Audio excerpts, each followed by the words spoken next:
When I record podcasts, I like to stay hydrated. Who knew talking could be so hard? My favourite drink to have to hand is Lifeline's Hydro OG. It's a tried and tested product for me. It helped me and my team complete a 24-hour podcast, giving us the edge that we needed to get over the finish line. So whether you're at the gym, on a bike ride, or just trying to get over that night before, Lifeline's Hydro OG has got your back. Each serving is stocked with all the healthy ingredients and vitamins you could ask for. There are a great range of flavours, and with each serving at only 18 calories, you really can't go wrong. Here at the Shrewsbury Biscuit podcast, we like to support local, independent companies and brands, and Lifelines is a product that I am proud to endorse. Go to lifelines.com.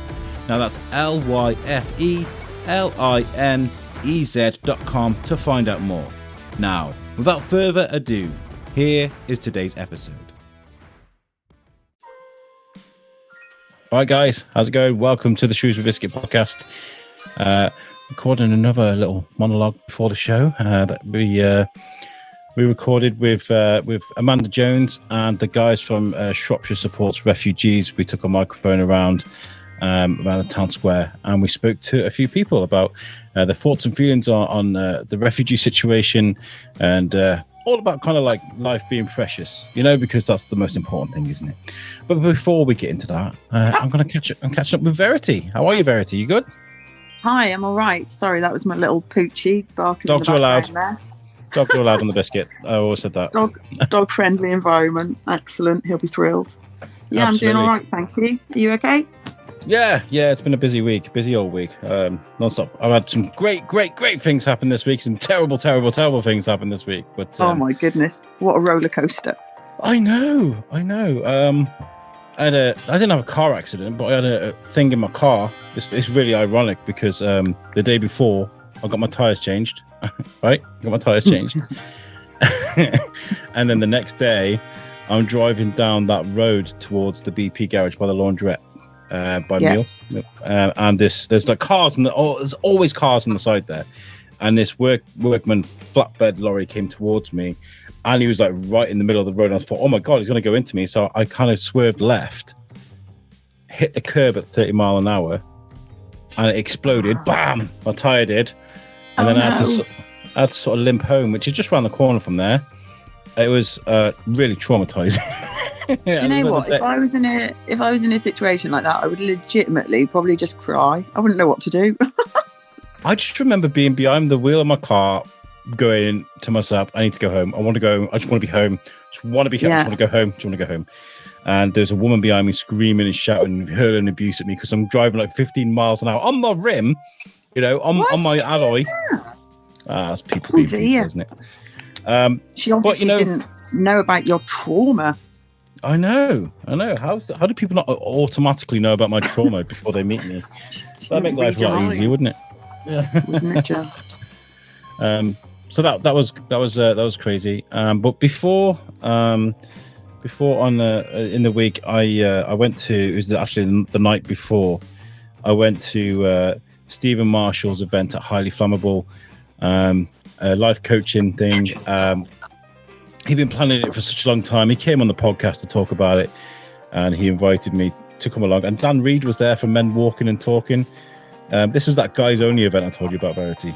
Yeah, I remember you saying. How was it? It was good. It was really good. It was all talking about.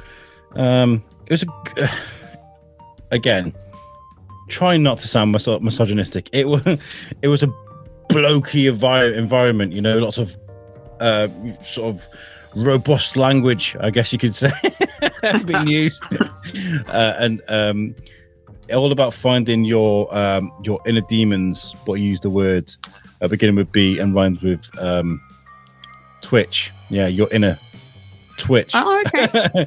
Yeah. And then visualizing triumph over that, and lots of war cry. We did a war cry.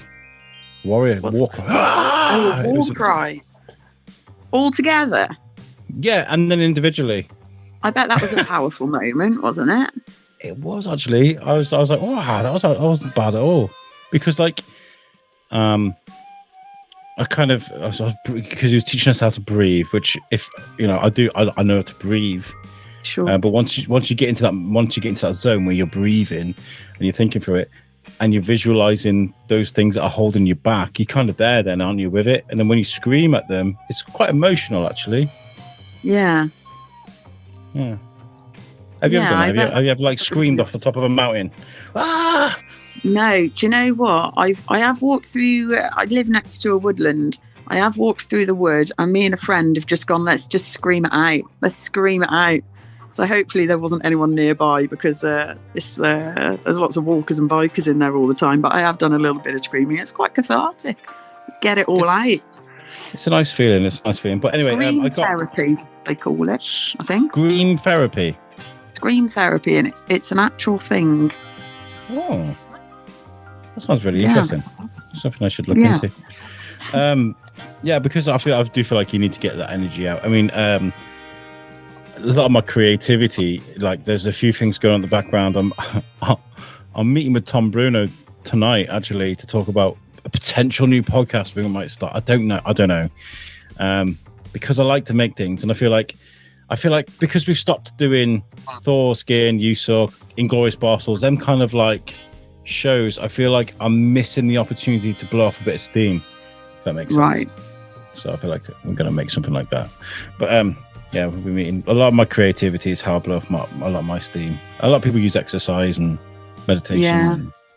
And, if you find something that works for you, that's the main thing, isn't it? Knowing yourself and knowing what works. I'm actually starting keto tomorrow. Not starting keto. I'm becoming keto. So tomorrow, we've done it before, and it's very successful. People talk about fad diets and how you shouldn't do these things, but it was something I found that was very successful for me, and I lost a lot of weight last time. So fall into it tomorrow. Bam, no carbs. Well, very minimal carbs. That's it. So how do you do that? Because there are different ways of embracing the keto. Do you do it in view of a long term, or is it more of a short term thing to detoxify your body of certain things and then gradually become a just altered diet, or how do you do that? I think it's going to become a way of life for us now. We did it last time. We did it for at least 10 months, and I lost so much weight. There are pictures. There are pictures of me from last year where I was coming off the tail end of that, and I had jawline and I had no man boobs and stuff, So I was kind of I want to get back to that. We're getting huge opportunities, and it's worth mentioning the conversation we're having with Camp Festival at the moment, because we're having this joint conversation at the moment where you're going to be opening up a stage, aren't you? Maybe so. Is that a definite thing? Yeah, they want us there. That is exciting. Yeah, I didn't realise I was chatting to Rob the Bank for weeks on it. Well, for those who don't know, Rob the Bank is one of the biggest DJs in the world. With an email alias. Yeah. So they were like, do you want to open up our literacy stage? And it's on the Thursday, which isn't the day, but it's still a festival of a huge magnitude. Yeah. A bit of recognition, which is great. So thank you to the guys at Camp Festival. I think we're getting Verity some tickets, and we're going to send you there, and we're going to give you some microphone, get some interviews. Oh, you're going to have to teach me how to use it all. Yeah. I'll give you full training. Don't worry. We've got this in the summer, so we've got plenty of time. We got events between now and then that we can practice on. Don't worry. Excellent. Sounds How good. do you feel about stuff like that? What do you mean, stuff? Being out in front of hundreds of people and stuff. Do things that bother you? Nah. No? Nah. I've had altered attitudes over the years, but these days I'll embrace it, I'll do it, I'll go for it. Might be a bit nervous, it'll be fine though. Just take a breath. I'm not one to say no to many opportunities these days, so I'll just go with it, be all right. Well, we got some great fun to look forward to this year. We're going to have so many adventures. I mean, already now, we've got Kids Fest in February, and then there is the what's the thing that Shropshire festivals do? The Tasty Trail. The Tasty Trail. I think that happens in April. I'll get you the proper dates for that. It's basically a food festival or a meal that takes place over 8 miles. So you walk to your first course and then you walk to your second course. And it's like 8-mile thing. Brilliant. Yeah, so I think we're going to get tickets to that and we're going to cover it. Oh, that would be amazing. Yeah, that'd be great. Take some cameras. Walking and eating. That's like guilt-free nice food. Love it. Yeah. So, yeah, put a bit of extra gravy on that meat because I'm going to walk it off. Don't worry. I've already earned it. Yeah. Unless I'm on the keto, then I'm like, yo, you're going to have to hold up on the mashed potatoes. Give me some more. So give me some of that beef instead, you know. Yeah, you'll work it. So yeah, we've had a great week, and I've got to mention the football as well. Only this season, really, we kind of really gone full in with the whole Shrewsbury Town thing. My wife absolutely loves the team, the community, the general vibes about it. And we went last night, and they were playing Forest Green Rovers, which are, I think, dubbed as the first full vegan football team, which is an absolute mind blower. Wow. Yeah. Yeah, there's lots of. Is that like an agreed diet with their to do with their training regime and stuff? I have no idea, but apparently they're fully vegan, and they want to be carbon neutral as well. I think they're a carbon neutral team, which is great. I mean, that's fantastic. Yeah, I mean, that is great. There's lots of choice language on the in the football ground, as you can imagine. Yeah, from the support. Yeah. But yeah, so the match was fantastic. We were losing throughout the whole game 1-0. Right, for the whole game. Yeah, I was in town yesterday, and it was towards the end of the game that they had on one of the screens the scores, and it was only actually when I saw your Facebook post afterwards, I was like, oh, they did pull it round. Yeah, it was like, I think it was 19 minutes, and they'd given 6 minutes added time, and 90 plus 4 minutes. They scored the equaliser, and then 2 minutes later, they scored the winner, and it was absolute pandemonium. It was nuts. I bet. Me and Timmy were grabbing each other and jumping up and down. It was amazing. Yeah, so that was a good experience. And I met Robbie Savage as well last night.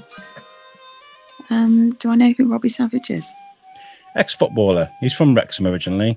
He's quite famous. Okay. He's part of the punditry team on BBC Sport now, so very famous. He's got 6'2", long hair. He's got a Wrexham accent, which almost sounds like Scouse accent. I can say that because I grew up there. Step off. Sure. Off. Oh, wow, good. So that was really good. Had a great week. And next week, I'm going to be at the Flora Lounge interviewing Simon Bell about his latest book, which I've got to finish this weekend.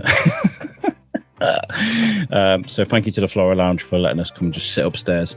This is while you're working, Verity. I'm really sorry, but this was booked weeks ago. Unbelievable. I can't get it. Can't get the staff these days. Well, anyway, so I'm going to leave you with a bit of audio that we caught at the beginning and at the end of Stephen's event last week. Right, we're at Highly Flammable Studios. Where else in the world would we be right now? It's like the centre of my universe right now, but it's a very good place to be. And I'm with a good friend of the show, Stephen Marshall, who's about to host Lead from the Front, which is, well, I'll let you explain. You explained it on the podcast. What is today about? Today is about giving power back to men who are lost in today's society. Just letting them know that there is space to grow on a constant daily basis, which we all should be doing, but just giving people tools, tips and tricks that are going to excel their lives in any form, whichever way is going to benefit them, really. How much preparation has gone into tonight? 35 years. 35? Going all out then today. This is a compilation of everything I've learned over the past 11 years and life experience the past 35 years. The whole purpose of this event is tailored towards modern day men's problems, everything from parenting to marriages, relationships with family, and just giving yourself what you need, becoming 1% better every day. We talked a lot about balance when you came on the podcast. Is that going to be a key feature in today's event? Balance and self-love, and understanding that men have emotions. A lot of men block these emotions, so today it's all about finding them emotions and using them to the best of your ability. I think it's worth mentioning that Dan Reed, and if he's about later, I might get a chat with him. Dan Reed from Men Walking and Talking is coming today. You feel like what you do and what he does comes hand in hand? Yes, I definitely think me and Dan are right on the fence next to each other. I try and take men to the next level where Dan makes sure men don't fall below a level. And I think together, as a little community in Shrewsbury, I think we're definitely doing the best we can for men at the moment. Wonderful. And how are you speaking in front of people? Are you good? Yeah, I'm all right. I've spoken in front of a couple of hundred people before, so this group of 10 to 20 men that are going to show up tonight, hopefully. But you never know, I could choke. Life's life, do you know what I mean? We go through it, so we'll see how we go. We'll give you some love if you do. And if you do choke, I'll make sure I get on the mic, because that'd be hilarious. Yes, please do. I would love to see that back. And we'll catch you at the end of this. I want to find out how it went for you. But yeah, good luck tonight, man. Thank you. Thank you very much for coming. And just for the listeners, I'm not going to be recording anything today. Might take a couple of pictures, but I'm here to take part. Yep. Not necessarily for my Biscuit Guy stuff. I'm speaking to Steve because I've got a mic in my bag. It just makes sense. Yeah. But good luck today, man. Thank you very much, guys. Thank you for listening. So the event's finished now. I really enjoyed it. I took a lot away from it. Took plenty of notes. How was it for you? It was very exciting, and the reaction with opening up on an animalistic level was brilliant. We done some scream therapy, and I was very, very, very happy with the outcome. Yeah, I didn't get that on mic, guys. I would never do that because I think it's... You'd probably blow your mic. Yeah, blow your mic. I had to give quite a bit of a bellow, to be fair, because the idea of visualising the thing that's holding you back and screaming at it, it's quite a good technique, I think. Empowering, yeah, it's really empowering. The fact that the whole premise of tonight is just about understanding who you're going to be as a leader of your own life. I'm not asking anybody to do anything I wouldn't do myself, and I've explained that to all the gentlemen here this evening. It's about understanding where you are in your life as a greater, grander scale, and where do you want to be, looking back at how far you've come, and just putting the little steps in place on a daily basis, which I taught these guys tonight, which the notepads and pens were just going crazy. There was smoke coming off some guys' pens. They were writing that much. But I believe that I delivered exactly what I said I was going to deliver, and next time I just hope more people can see it. This is the same thing as the boxer putting the picture of the boxer in the mirror that he looks at every morning. Yeah, exactly like that. Just seeing who your enemy is, and your enemy is exactly... It's you, but you that is constantly telling yourself you can't do something. Yeah, brilliant. And how was the event, the venue? Did you enjoy Highly Flammable Studios is brilliant. The guys here are absolutely amazing. The service is just on point, and I literally can't thank them enough for what they've done. Aaron made me, I think it was a flat white he made me earlier. He's a hell of a coffee maker, I've got to say. Very good bistro. Yeah, very good bistro. I think Aaron Child's in the wrong line of work with his filmmaking. He should be making coffee. He's laughing in the background. Well, I want to go against that. His filmmaking is on point, and you're going to see a lot more of him and me working together in the future. Wonderful. Wouldn't have it any other way.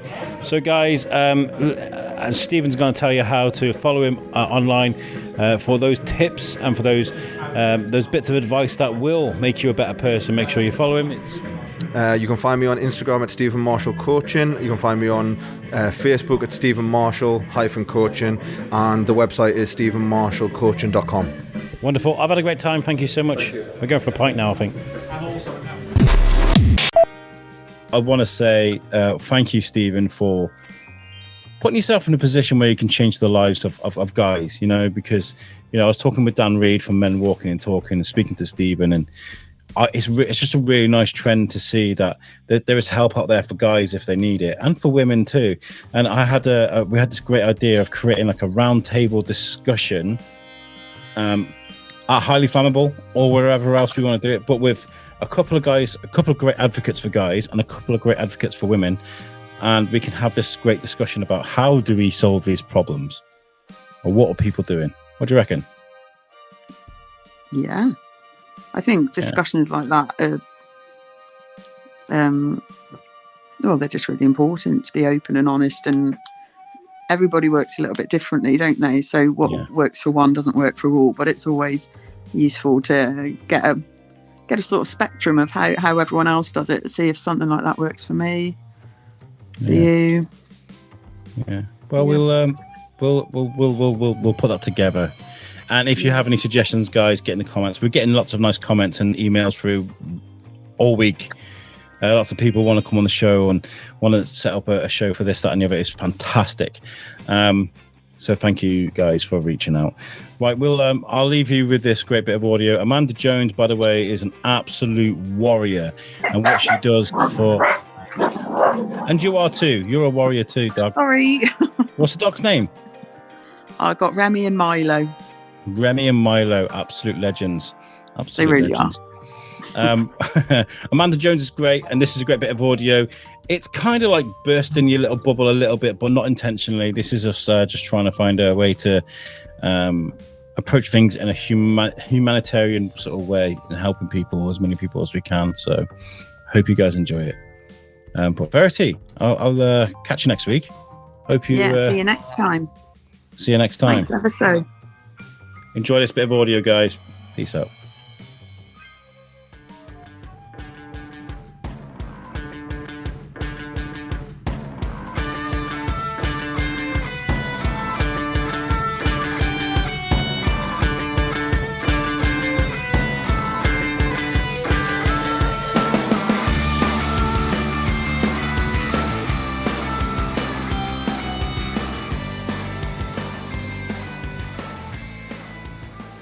Right, so I'm sat in Costa Coffee right now. I did try all the independent coffee shops, but there is it's very busy. It's a Saturday morning, and I'm glad to see all the independent coffee shops are busy.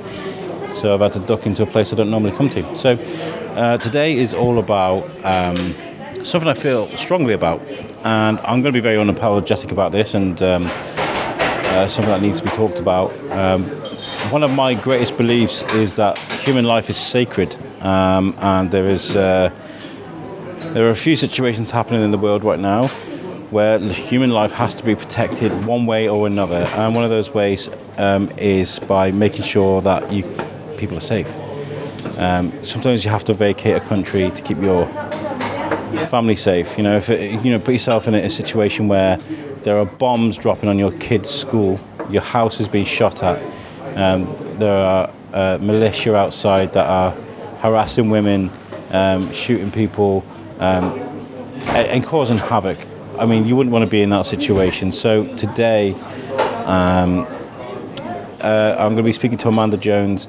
I think as a direct and peaceful response to the issue that went down with a hotel in town that were housing refugees.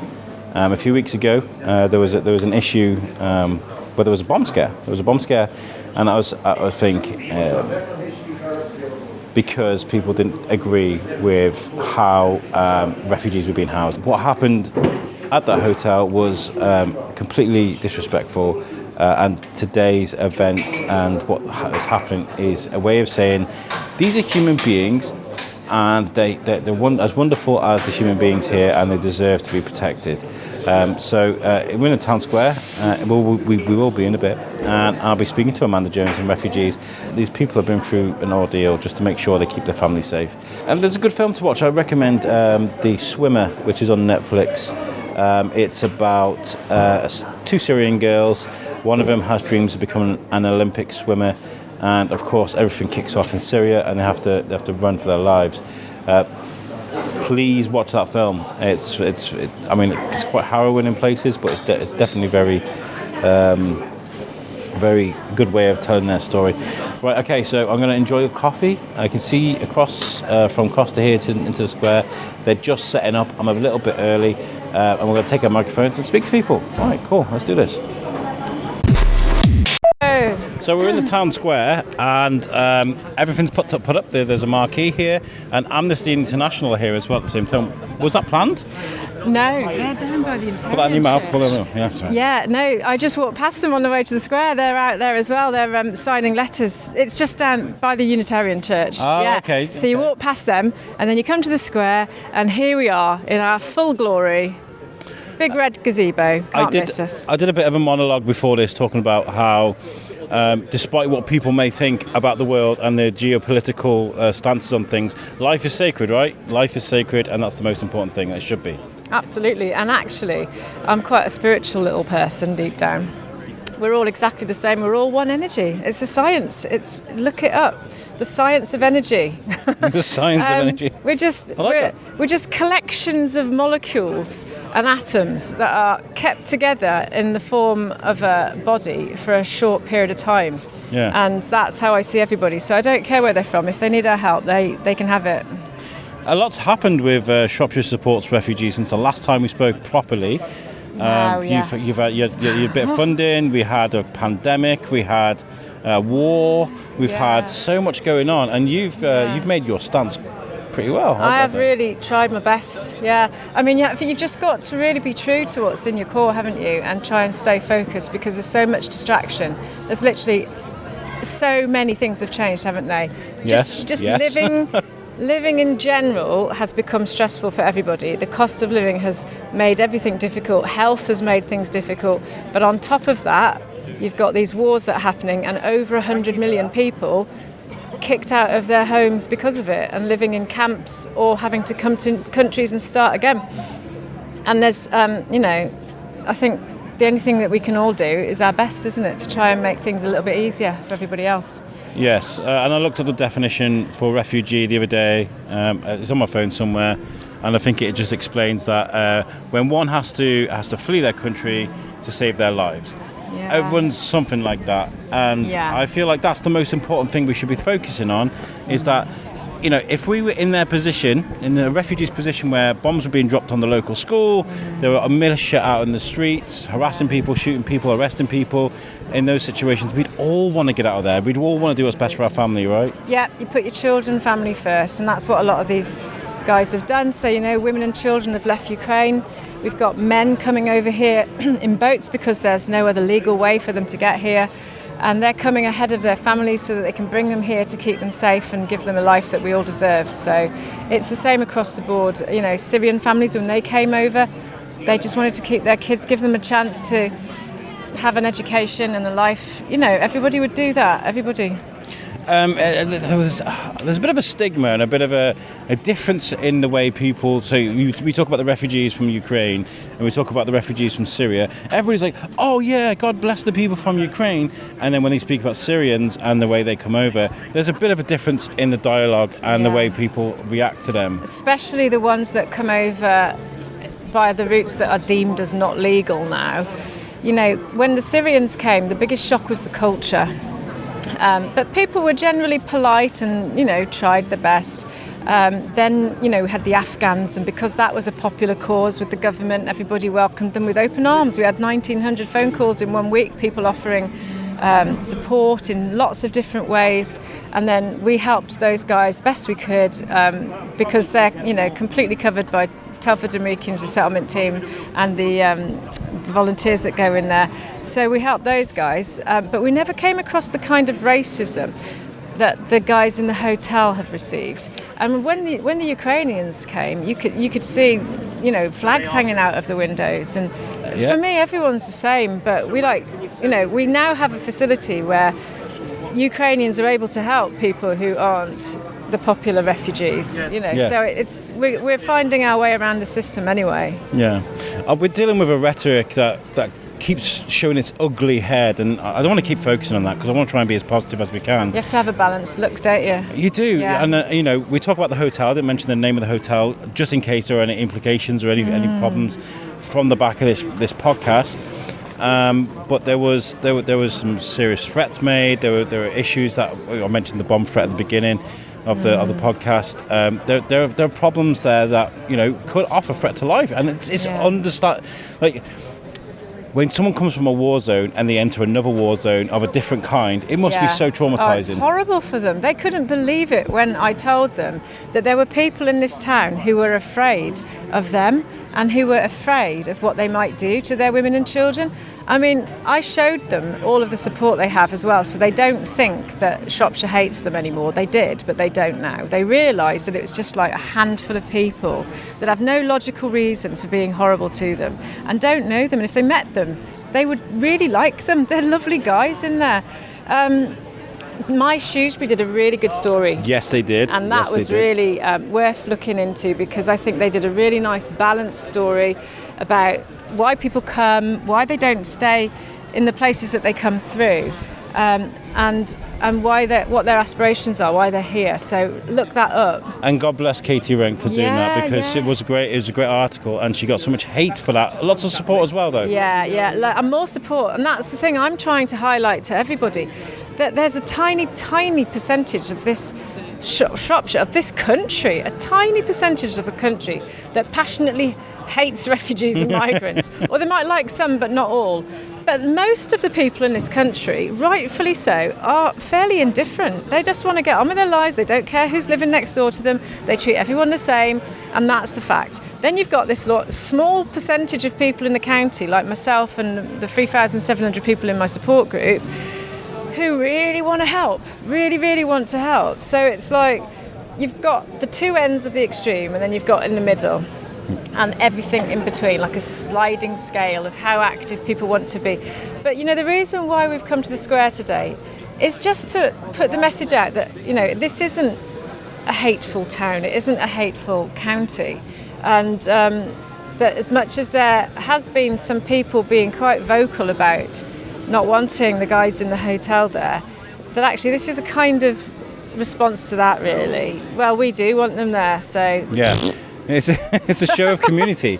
It's a show of community, and that's the most important thing. And I support what you're doing. Thank you. I absolutely support the help for the refugees as much as I support help for the homeless, as much as I help for the people that are in adverse With positions. Cancer, anyone who needs anything. If you need help, it's there and it's available. And if there isn't much help there for a particular thing, then maybe it's something we can look at. But it's one of those things where human life again is precious. It doesn't matter where it comes from. I think we're very lucky in this town because we've got so many charities that cover just about everything.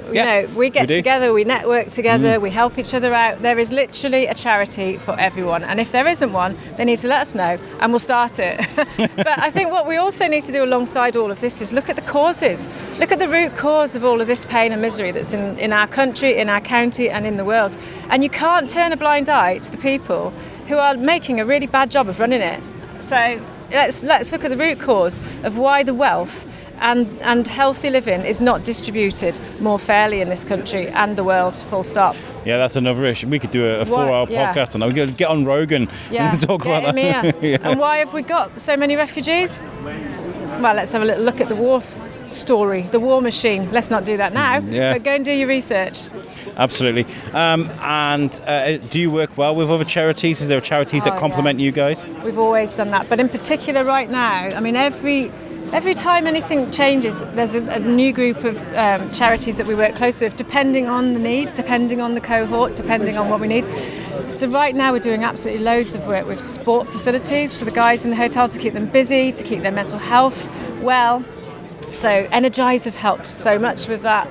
But we're here with Stand Up to Racism. They've come and just timely, and to give a response, like I said, to what's been happening to those guys in the hotel.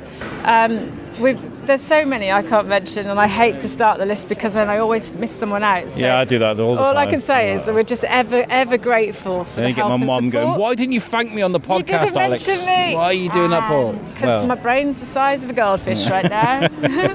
How do you feel looking at all these people that are out here today supporting? Oh, it's lovely, isn't it? It's so much support, and sadly we couldn't do a big marketing campaign about today because we didn't want to turn it into a full-scale battle. We didn't want to let people organise themselves to make this an unpleasant event. This is a positive event. Yes. And also sometimes, my refugees and migrants that we support might come along and help us today as well. So I didn't want to expose them to potentially any clashing. So I think it's worked really well. Radio Shropshire, we're going to pop something out after 11 o'clock today. So I think it's lovely. Yeah, I think so too. And thank you so much for doing this. And I'd love to sit down properly with you for a good hour and a half. Just shoot the SHIT and just sit and just talk what's on our mind. Shoot the love. Shoot the love. Shoot the love. That's a good way of doing it. I'd love to do that. Anytime, you can't shut me up once to start. I want to finish on the response with the war in Ukraine because when it came to donations for clothing, for things that they need, donations of cash and people running things to Poland and back, I mean, you were quite there. You were in the epicenter of all that. Extraordinary response, absolutely. Everyone who donates to us as a charity knows that we are going to do everything we can to make sure that the new arrivals have got what they need. And then once they've got what they need, we look to all the other cohorts that we support, and we carry on supporting all refugees, migrants, and sometimes locals who need help. And so they know that it isn't, specific to one nation, because we've been around for 6 years, and we support anyone who is displaced by war and not just war, poverty, persecution. A lot of people have to escape their governments because if they're gay, they get murdered, or if they're a woman, they can't study. Just basic human rights. I mean, I'd want to leave if I couldn't find a living, and I was living in a country where civil disruption meant that there wasn't enough food and drink around. So they don't even have to just be displaced by war or climate change. Things are just going to keep getting worse around this globe while we go into the next couple of decades and all the things happen. Well, I was quite impressed actually with we had the World Cup in Qatar, and curious choice there. It was a curious choice, and I saw the documentary. I understand all the foulness that's gone in to get it there, but the response was a good thing to see.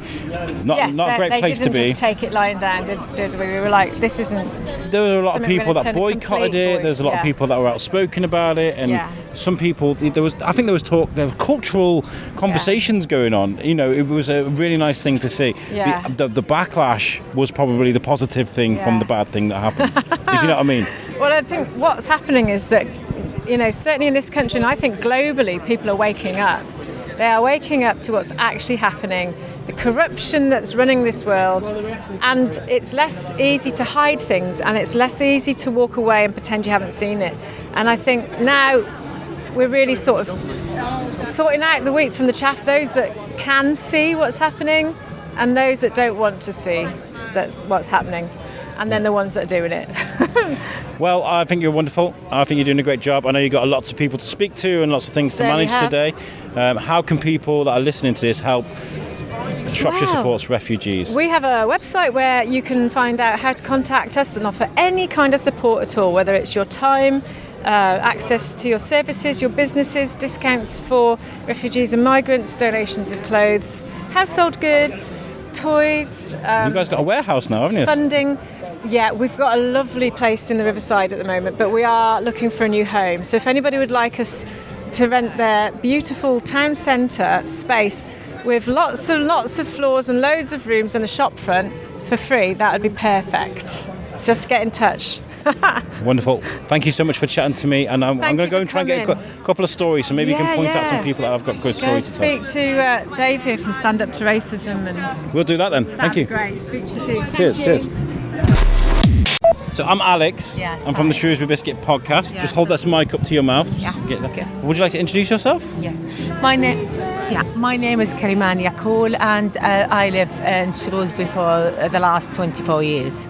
Yes, and how did you and Amanda meet? That one 5 years ago, when I remembered exactly now, when I met Amanda at the train station. 6 years ago, she's in the background. I met Amanda at the train station, and she was looking for an Arabic speaker to help her with translation with the Syrian. And this is how it started volunteering, working 24 hours 7, trying to help all these Syrian people and make them feel welcome in Shropshire. Yes, and Shropshire Supports Refugees does a great thing, right?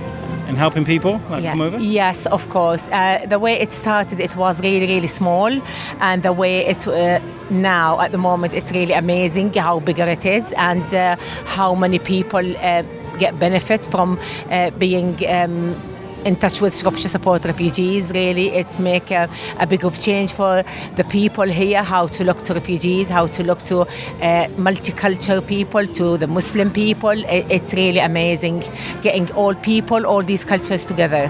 How much does it mean to a refugee from Syria to come over to be able to speak to someone in Arabic? Does that mean the world to them? I don't want to put too much weight on myself, but I was really nearly the only person who can speak Arabic in Shrewsbury once a time. Now we have some few people, but when we started this, I was the only person. I was over the phone 24 hours 7, midnight at night, ringing 999, helping them, emergency. COVID was a huge Terrible, time. The refugees really struggled. They were no clue what to do. Their English is very limited. Yes. I was nearly the only person who can get in touch with, so it was really hard for them, really. But things now progressing, and they're getting better in their English, more independence. They are driving now. They are brilliant. So Shropshire Supports Refugees is a movement that's encouraging good things with Arabic speakers, with people that help other people. You know, one person helps another person, helps another person, helps another. So it grows in a positive way. Definitely. I just now met a lady. She left Shrewsbury 9 years ago, and she's back now a month ago.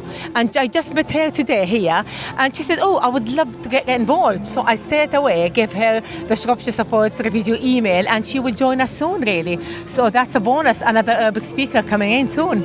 Yeah. Wonderful. I think you do an amazing job, and thank you so much for being so helpful and offering people that support. Honestly, you're amazing at what you do. Yeah. You've had some great opportunities working locally, right? Yeah, and it's really important for me this, first of all, as well, all the school, they know I'm helping the refugees in school, so they can approach me, really. That is really, really important from a young age to be welcomed into society in a place where, I mean, being bilingual, from a young age, it's very great. It's cool anyway. It is, and also it's raising awareness as well between the school. Yeah. I'm sure everybody agree with me that Shrewsbury, it's a very small town, and they're not really used to have some people from abroad or some people from different culture. So it was really important to raise this awareness in school and in assembly, and to encourage all the students to welcome and to take part in helping and supporting these people who don't speak English, and to support them in their feelings, how they feel if they can't speak their language. So it was really, really good and nice. In my son's school, they had a couple of Ukrainian refugees, which is really nice. And he came home, and he's only 8 years old, and he was talking about them in a very positive manner. And I was like, this is really good. I'm very happy that that's happened. Was really experience I noticed and watched that the little ones, they need to learn the Arabic or they need to learn Ukrainian, and they start use the Google how to say good morning, how to say Assalamu alaikum. It was really amazing. It was really amazing how the children really engaging and really need to learn and need to explore what language you speak, what food you eat, why you wearing this. It's really amazing how they open mind these children, these students in the classroom. And I feel like that's kind of how we tackle racism or a certain way of thinking. It's by positive teachings when they're younger, right? Yes, definitely. And having like Ukrainian or Syrian or Afghan student in your class, that's fine. This is how brought up, this is how I got used to. Or I remembered in my year 1, year 2, I have a student from Afghan or from Syria. It is amazing how things change in Shrewsbury since the last 5-6 years. It's really amazing, yeah. Finally, your thoughts on today? What does it feel like to see all these people out here supporting this today? Yeah, it's really brilliant. You know, as I mentioned before, I have been here 24 years, and I've seen how things change in Shrewsbury. In a good way? Yeah, in a very good way. I see the multicultural people, the people that are talk more to other people, and they're getting all together. It's brilliant, and I think Dave is amazing standing here today, and all people getting together and just introduce to people. We all here together. Yeah. Positive way to end that. Thank you so much for chatting to me today. Thank you very much. Thank you. Okay. So I'm Alex. I'm from the Shrewsbury Biscuit podcast. What's your name? My name's Dave. Dave? And I'm a member of Stand Up to Racism.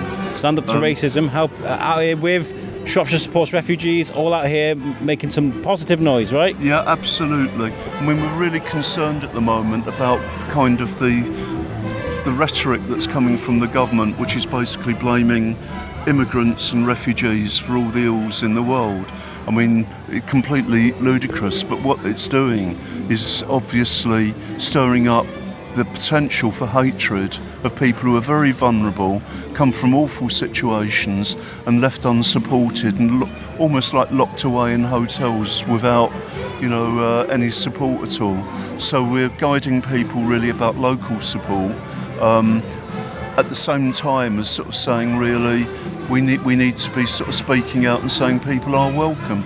Everybody's a human being, and I'm sure if you or I was actually placed in a situation where there was a war happening, you got a couple of choices. You kind of sign up in the army, or like me, you'd probably run away from it and get somewhere safe. If you've got a family, you've got young ones, that's probably what, and that is a lot of what's happening. In Ukraine, people are like, they don't understand that the guys are being left behind, and the women and the family and the children are the ones that's fleeing. And you may have seen that in the news, you may not have, but people are just, they see these things and they don't understand all of it, do they? And it's not just wars, you look at what's happening with the climate, floods and, famine. It's quite right that people kind of want to live and have as good a life as they possibly can. Especially in Afghanistan, where they started to change things and maybe women started getting more rights because of the things that are happening there, and all of a sudden, quick change, oh my God, I'm a woman, I can drive, I'm educated, I need to get out of there because I need to save my life. I mean, great example. Obviously it's completely right that women are as equal as men, and unfortunately they're not, even in this lovely place of Britain, it's a male-dominated society, and okay. Well, we're starting to see things change, hopefully. Yeah, cool. Some positivity. Thank you for chatting to me, and thank you for supporting today. No problem, take care. So we met very briefly earlier. I'm Alex from the Shrewsbury Biscuit podcast. Would you like to introduce yourself? I'm Dave Charlton from Shropshire and Telford, Stand Up to Racism. What is Stand Up to Racism? It's an organisation, a united front of different groups and individuals that wish to fight racism. So a range of organisations, trade unions, individuals who wish to oppose racism in various kinds, and also groups such as the ones that have come together today, such as Shropshire Supports Refugees and Shropshire Ethnic Minority Alliance. We want to work with those as much as possible. So Stand Up to Racism is an organisation that is in its own right, but also works with other people and trade unions, such as the Trades Council locally and so on, to work on various anti-racism projects, and also to oppose racism when it appears on the streets or in election time and so forth. So, over the last 10 years, how do you think things have changed with racism on the whole? Well, I think that in recent times we've seen attempts by the far right, and I have to say aided by the government with their scapegoating of refugees and migrants, that has meant that there's the seeds, if you like, of racism and fascism to grow within the UK, as it has done in Europe. I think it's important that organisations like Stand Up to Racism are there to oppose that as much as possible, and to draw people in to the organisation for street activities and for making sure that people know who the far right is and what they stand for and so on, as well as making sure that people have the information that is correct and true about migrants and refugees, rather than having the misinformation that's being spread. So, for example, the contribution they make to public services, 28% of all GPs now are non-British nationals, 13% of the National Health Service are non-British nationals. And in addition to that, you've got award-winning authors, sportsmen and women, so on, cultural enrichment, artists and so on who have been refugees or have come as migrants to this country. They use public services and the welfare system actually significantly less than the average person in the UK as well. And many refugees and migrants are young and driven and wish to contribute to this country in many different ways. And you don't travel thousands or hundreds of miles in order to claim what are quite meagre benefits. In fact, when they arrive here, refugees, they have to live on around about £8 a day. They know they're going to have a very rough time in the asylum system. So what they're coming for is to work. We have labour shortages, and obviously in public services in particular, and these people can fill those shortages, so they make an economic contribution as well as a cultural contribution. But what's also important is, from a humanitarian point of view, we should welcome anybody who is fleeing war, persecution, and so on, and oppression. Yeah, I'm going to be speaking to Simon Bell next week, great author. He's written about the Holocaust, and his newest book talks about there's a rhetoric that keeps repeating itself over and over again, especially when it comes to sort of labelling people as inhumane and then sort of rewiring people's brains into a way that thinks about negatively about people. Sure. And it happened again and again and again. Well, it's dehumanisation. Yeah. So migrants and refugees cease to be individuals when they're under the sort of attacks that we've seen, and instead become, as I've indicated, scapegoats and so on. Myths surround them because their individual stories are not heard and so forth.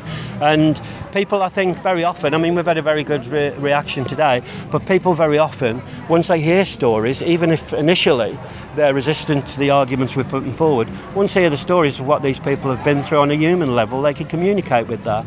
But that's not the message they get, obviously, currently from the government and from organisations which are spreading hatred or division and so on. We talk about sort of rewiring or wiring people the wrong way. Have you been able to change people's perspective the other way? Maybe someone that had racist thoughts or was brought up to think a certain way, Sure. and actually you've actually helped them see the light a little bit. Well, I think all the organisations that are here today seek to do that, and therefore, as I say, you've got to bust some of the myths that they've been sometimes brought up with, sometimes fed by the media, sometimes fed by government or groups that are spreading hate and division. So you have to counter those myths, and that's very important work. And also, I think it's very important to bring them into contact with people who have been on the other end of racism and oppression, so that they can understand on a human level their experiences and what they have in common. And it's very important, I think, that we say to people, look, what do you have in common? Look at the situation at the moment with cost of living and so forth, with people who are being underpaid for vital work, such as nurses and so on.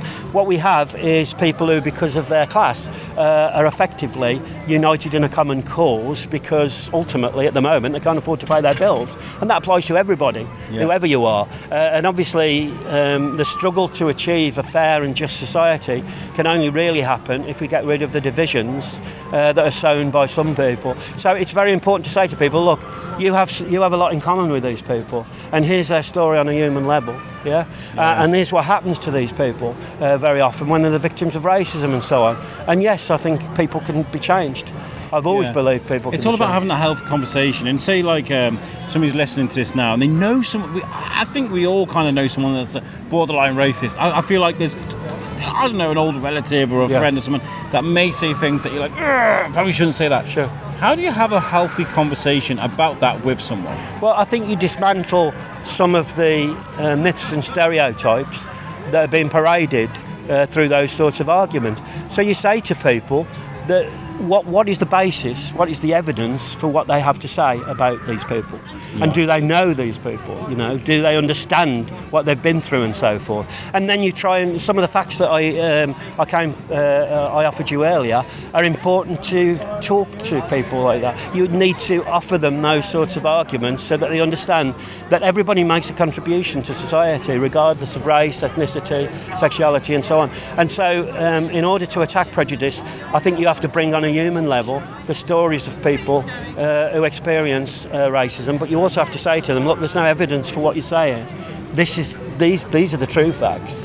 This is what people bring to this society, and look at some of the people who are celebrated in your society.